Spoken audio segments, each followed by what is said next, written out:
नमस्कार दोस्तों, मेरा नाम है भालचंद्र। ब्रह्मांड सिद्धाष्ट्र में आप सभी का स्वागत है। आज के इस वीडियो में हम चर्चा करेंगे मिथुन राशि की जो पत्नी है उनका जो संपूर्ण व्यक्तित्व होता है वो किस प्रकार का होता है। मतलब उनका रहन सहन किस प्रकार का होता है, उनकी वाणी किस प्रकार की होती है, जीवन के प्रति उनकी जो अपेक्षाएं होती है वो किस प्रकार की होती है, उनकी दृष्टि किस प्रकार की होती है, उनका संपूर्ण व्यक्तित्व किस प्रकार का होता है। इस संदर्भ में डिटेल में चर्चा इस वीडियो में हम करने वाले हैं। अपना जो चैनल है ब्रह्मांड सिद्धि एस्ट्रो, इस चैनल पर मेष राशि से लेकर मीन राशि तक के जो सभी 12 राशियां हैं, इन सभी 12 राशियों के जो पति या फिर पत्नी उनका जो संपूर्ण व्यक्तित्व किस प्रकार का होता है, इस विषय पर वीडियो अपलोड हो रहे हैं। आप उसका आनंद जरूर लीजिए।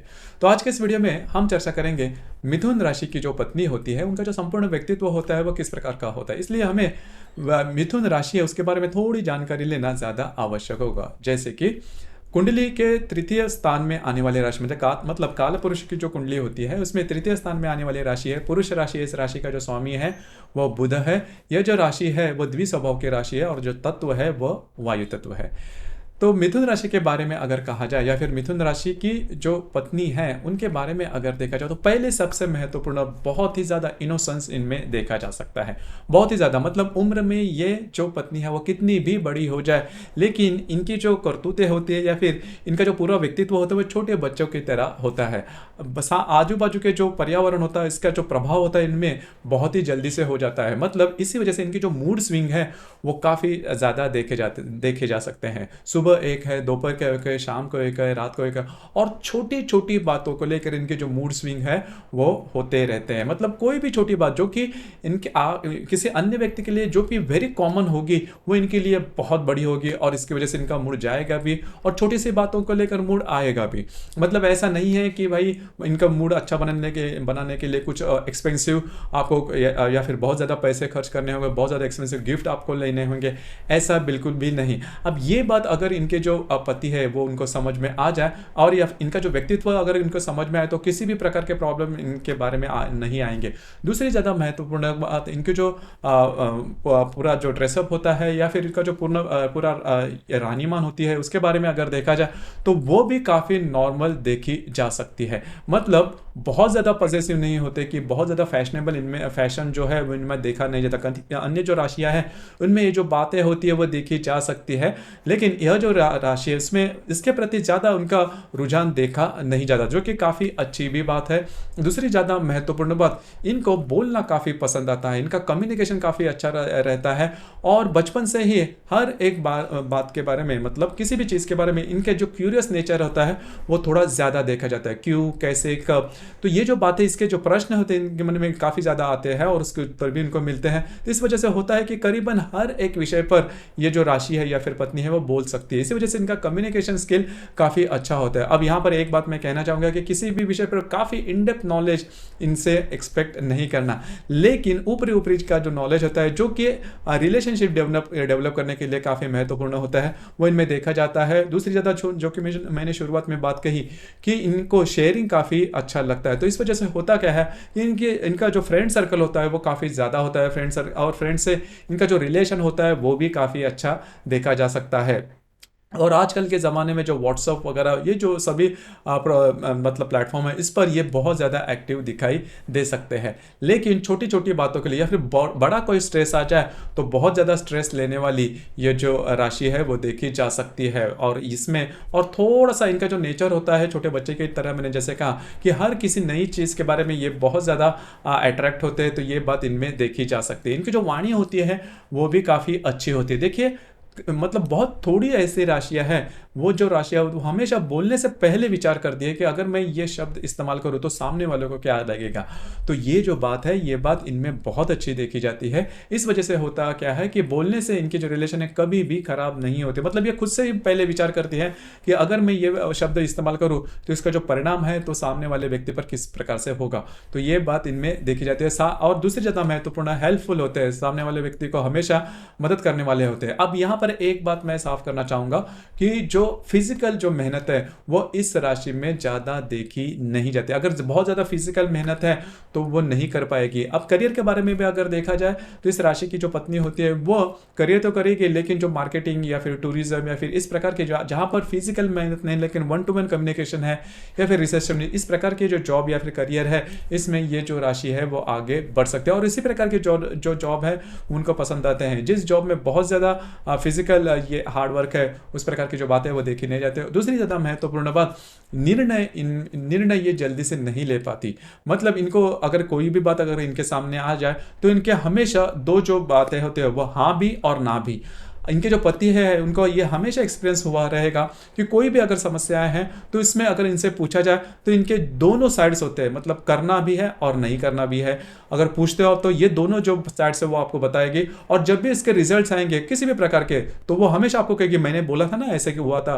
तो वो बात होती है, मतलब किसी भी अपने जो भी इनके डिसीजन होते हैं उस पर कभी फर्म नहीं रहते। तो इसी वजह से इनसे डिसीजन के बारे में कभी नहीं पूछना, लेकिन हमेशा खुश रहने वाले होते हैं और जो भी परिस्थिति है, मतलब इनका पैसे के प्रति बहुत ज़्यादा लगाव नहीं होता। मतलब जिस प्रकार की भी परिस्थिति है इसमें खुश रहना, हैप्पी गो लकी जिसे हम कहते हैं, वो बात इनमें काफ़ी अच्छी देखी जा सकती है। जो मैंने कहा कि थोड़ा सा और छोटे मोटे अगर शारीरिक समस्याएं आती हैं तो इसमें भी यह जो राशि है वो जल्दी से प्रॉब्लम में आ जाती है और स्ट्रेस या जैसे मैंने शुरुआत में कहा स्ट्रेस या फिर टेंशन काफ़ी जल्दी ले लेती है। इस वजह से साइकोलॉजिकल कॉम्प्लिकेशन या फिर दबाव में आना, एंजाइटी वगैरह, यह इनमें थोड़ी ज़्यादा देखी जा सकती है। मतलब मनोविकार जिसे हम कहते हैं वह इनमें थोड़े से ज़्यादा देखे जा सकते हैं। मैंने जैसे कहा कि ना कि छोटी से छोटी बात जो कि सामने वाले के व्यक्ति के लिए बहुत कॉमन है कि इनके लिए बहुत बड़ी हो सकती है। और ह्यूमन रिलेशनशिप मेंटेन करने के लिए ये जो राशि है वो काफी ज्यादा अग्रसर रहती है। अब यहां पर इस राशि में करीबन 3 नक्षत्र आते हैं। हर एक राशि में 3 नक्षत्र आते हैं, वैसे इसी राशि में भी 3 नक्षत्र आते हैं। पहला जो नक्षत्र है वह मृग, आद्रा और पुनर्वसु। मृग नक्षत्र की जो स्त्री होती है या फिर पत्नी होती है वो बहुत अच्छी होती है, बहुत ज़्यादा अलर्ट होती है, बहुत ज़्यादा एक्टिव होती है। मतलब किसी भी प्रकार का काम अगर इनको सौंपा जाए तो वो करेगी। लेकिन इस मतलब ये जो सभी नक्षत्र है उसमें ये बात कॉमन रहती है कि फिजिकल काम इन्हें पसंद नहीं आता। अब ये जो आद्रा नक्षत्र है वो थोड़ा अलग है। आद्रा नक्षत्र के बारे में अगर देखा जाए तो ये जो नक्षत्र है इनमें थोड़ा सा करेज वगैरह देखा जा सकता है, जो कि बाकी 2 नक्षत्र में मतलब मृग और पुनर्वसु नक्षत्र में देखा नहीं जाता, लेकिन आद्रा नक्षत्र में वो बात देखी जा सकती है। आद्रा जो नक्षत्र है वो बिजनेस वगैरह भी कर सकता है, लेकिन इसमें भी ये बात थोड़ी देखी जाती है कि वे जो मतलब ये जो नक्षत्र है वह नक्षत्र इंडिपेंडेंटली डिसीजन पावर में थोड़ा सा कम होता है। पूरे राशि में ही ये जो बात है वो थोड़ी देखी जाती है। लेकिन अगर आप इनको कोई भी काम सौंप दो तो वो काफ़ी अच्छी तरीके से पूरे कर सकती है। तो ये बात आद्रा नक्षत्र में काफ़ी अच्छी देखी जा सकती है। अब ये जो पुनर्वसु नक्षत्र है वो खास होता है। मतलब मिथुन राशि के जो भी अच्छे गुणधर्म है, मतलब कम्युनिकेशन स्किल है, दूसरों को मदद करना या फिर खुद से आगे बढ़ना या फिर किसी भी प्रकार के जो रिलेशनशिप वो मेंटेन करना, वो जो बात है वो पुनर्वसु नक्षत्र में काफ़ी अच्छी देखी जा सकती है। अब यहाँ पर देखिए मैं एक बात कहना चाहूँगा कि यदि आपकी जो पत्नी है उनकी जो राशि है वो यदि मिथुन राशि है और पुनर्वसु नक्षत्र है और किसी कारणवश आप पर बहुत बड़ा कोई कैलेमिटी या फिर प्रॉब्लम आ जाए तो फिर आप फिर से काफ़ी अच्छी तरीके से गेन कर सकते हो, क्योंकि ये जो पुनर्वसु नक्षत्र है, पुनर्वसु का जो अर्थ है वो पुनर्वसन ऐसा अर्थ है। तो अगर किसी भी प्रकार से अगर कोई प्रॉब्लम कॉम्प्लिकेशन आते हैं तो यह जो नक्षत्र है वो फिर से खुद को स्थापित करता है, जो कि काफ़ी अच्छी बात होती है। और ये जो बात इस नक्षत्र में देखी जा सकती है, काम करने की जो कैपेसिटी है वो भी काफ़ी अच्छी देखी जाती है। और ये जो तीनों नक्षत्र है उसमें एरोगेंस बिल्कुल भी देखा नहीं जाता। थोड़ा बहुत आप देख सकते हो आद्रा नक्षत्र में, लेकिन पुनर्वसु नक्षत्र में वो बिल्कुल भी देखा नहीं जाता। पुनर्वसु नक्षत्र है वो थोड़ा सा ऑर्थोडॉक्स हो सकता है, मतलब जो भी रीति रिवाज है उसे अच्छी तरह से मानना या फिर भगवान के ऊपर ध्यान ये करना वगैरह, धार्मिक आध्यात्मिक ये जो बातें हैं वो पुनर्वसु नक्षत्र में ज़्यादा देखी जा सकती है। आद्रा नक्षत्र में बहुत ज़्यादा देखी नहीं जाता। मृग नक्षत्र में भी होती है लेकिन पुनर्वसु नक्षत्र में काफ़ी ज़्यादा देखी जा सकती है। इंटेलेक्ट लेवल, एजुकेशन, बैंकिंग इस क्षेत्र से यह जो नक्षत्र है इसका बहुत ज़्यादा लगा होता है, या फिर इसमें ये वो जो नक्षत्र है वो काफ़ी ज़्यादा देखा जा सकता है। तो मोटे तौर पर अगर देखा जाए तो ये जो मिथुन राशि की जो स्त्री होती है इस इसे अगर आप छोटे जो बच्चे होते हैं उससे तुलना करें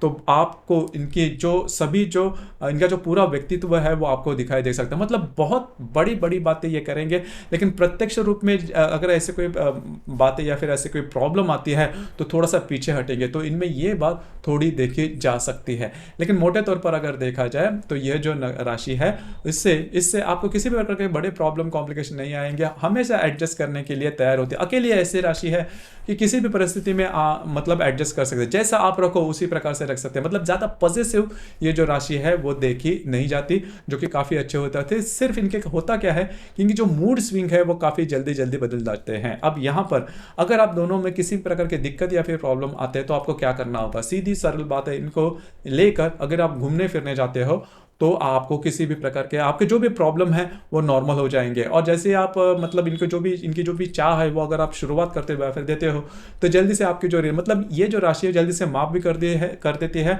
और मन में वो बात या फिर जो भी मलाल है वो नहीं रखती, जो कि काफ़ी अच्छी बात होती है। अब यहाँ पर शॉपिंग या फिर इससे और ज़्यादा ये जो राशि ज़्यादा इंटरेस्टेड रहती है बाहर घूमने फिरने के मामले में भी अगर देखा जाए तो अकेली ये जो राशि है बाहर नहीं जाएगी, आपको लेके जाएगी या फिर किसी ना किसी व्यक्ति को की जाएगी। अकेले घूमना फिरना इनको पसंद नहीं आता या फिर रास नहीं आता या फिर उनका वैसा नेचर भी देखा नहीं जाता। तो ये बात इनमें बहुत स्पेशल और खास देखी जाती है। तो कुल मिला के देखा जाए तो मिथुन राशि की जो पत्नी है उनमें ये जो सभी क्वालिटीज है, अगर आप उनको अच्छी तरीके से इनकी जो बातें हैं, इनकी जो गुण है, वो इनका जो व्यक्तित्व समझ ले तो आपको या फिर आपके विवाह सुख में किसी भी प्रकार के प्रॉब्लम कॉम्प्लिकेशन नहीं आएंगे। इसके बावजूद अगर कोई आते हैं तो आपको जो कुंडली है वो देखनी थोड़ी आवश्यक होती है, क्योंकि ये जो राशि होती है सिर्फ चंद्रमा के ऊपर आधारित होती है। हर एक कुंडली में चंद्रमा के अतिरिक्त बाकी 11 ग्रह भी होते हैं और उसका जो प्रभाव है वो भी देखना ज्यादा आवश्यक होता है।